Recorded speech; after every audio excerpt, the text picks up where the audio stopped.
नमः शिवाय। जय शिव शंभो। दोस्तों, हरे कृष्ण चैनल में आपका स्वागत है। आज हम शिव जी का ब्रह्मांड मंत्र आपकी सेवा में प्रस्तुत कर रहा हूँ। भगवान शिव का यह मंत्र बड़ा ही विलक्षण और रहस्यमय मंत्र है।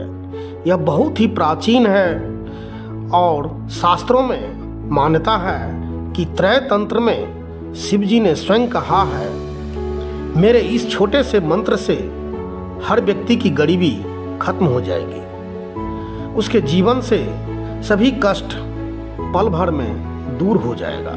इस मंत्र को हल्के में मत लेना, सिर्फ 21 बार सुन लीजिए, फिर देखना कितना बड़ा चमत्कार होता है। तो चलिए जानते हैं मंत्र। ओम अनंत धर्माय मृत्युरूपाय रुद्राय सर्वात्मने महेश्वराय अस्तु सदा ध्यानं च नमोस्तुते। ओम अनंत धर्माय मृत्युरूपाय रुद्राय सर्वात्मने महेश्वराय अस्तु सदा ध्यानं च नमोस्तुते। ओम अनंत धर्माय मृत्युरूपाय रुद्राय सर्वात्मने महेश्वराय अस्तु सदा ध्यानं च नमोस्तुते।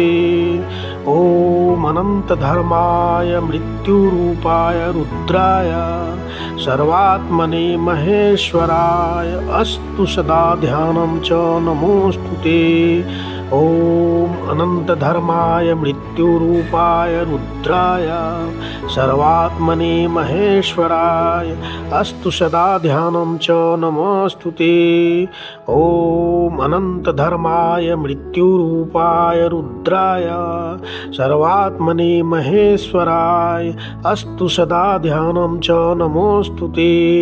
ओम अनंत धर्माय मृत्युरूपाय रुद्राय सर्वात्मने महेश्वराय अस्तु सदा ध्यानं च नमोस्तुते। ओम अनंत धर्माय मृत्युरूपाय रुद्राय सर्वात्मने महेश्वराय अस्तु सदा ध्यानं च नमोस्तुते। ओम अनंत धर्माय मृत्युरूपाय रुद्राय सर्वात्मने महेश्वराय अस्तु सदा ध्यानं च नमोस्तुते।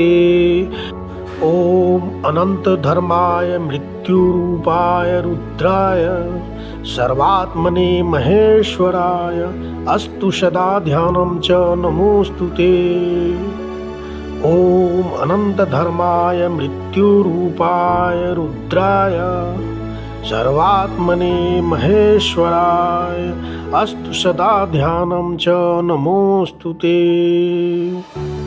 ओम अनंत धर्माय मृत्युरूपाय रुद्राय सर्वात्मने महेश्वराय अस्तु सदा ध्यानं च नमोस्तुते। ओम अनंत धर्माय मृत्युरूपाय रुद्राय सर्वात्मने महेश्वराय अस्तु सदा ध्यानं च नमोस्तुते।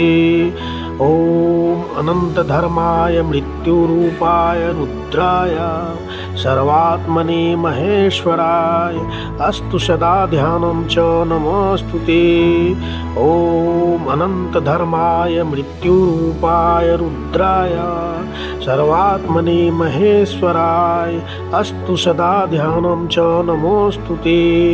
ओम अनंत धर्माय मृत्युरूपाय रुद्राय सर्वात्मने महेश्वराय अस्तु सदा ध्यानं च नमोस्तुते। ओम अनंत धर्माय मृत्युरूपाय रुद्राय सर्वात्मने महेश्वराय अस्तु सदा ध्यानं च नमोस्तुते।